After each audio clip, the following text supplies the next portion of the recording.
Tournez-vous vers moi, et vous serez sauvés, vous tous qui êtes aux extrémités de la terre. Car je suis Dieu, et il n'y en a point d'autre. Ésaïe chapitre 45, verset 22. L'appel de Dieu est présent aux extrémités de la terre.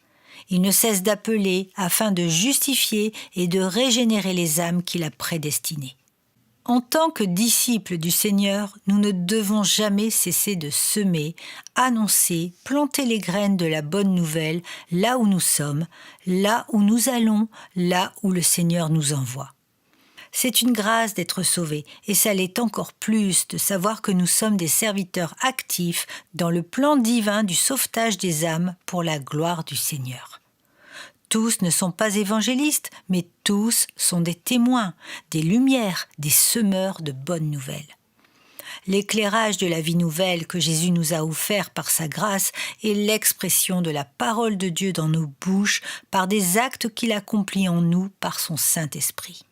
Notre comportement et le changement de notre vieille nature en une nouvelle naissance est le message que Christ désire faire passer dans ce monde de ténèbres pour appeler les perdus à se tourner vers lui. Les témoignages sont porteurs de l'appel de Dieu pour les âmes qui le cherchent et ils sont très importants dans la marche que nous suivons.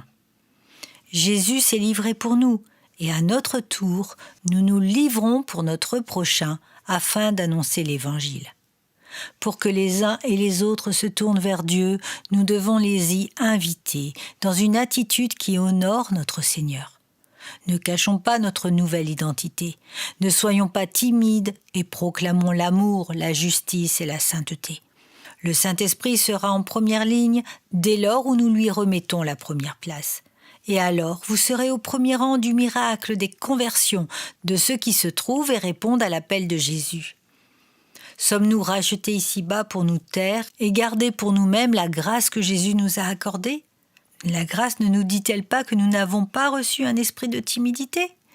Le Seigneur nous demande-t-il d'annoncer la bonne nouvelle ou de nous cacher ? Frères et sœurs, nous aurons des comptes à rendre sur notre obéissance, sur le fait que nous ayons accompli la volonté de Dieu, celle de semer et d'annoncer la bonne nouvelle. Ce que nous avons reçu doit être partagé et il ne faut pas être un évangéliste pour le témoigner. N'ayez pas peur et positionnez-vous. Le Seigneur est avec vous et en vous.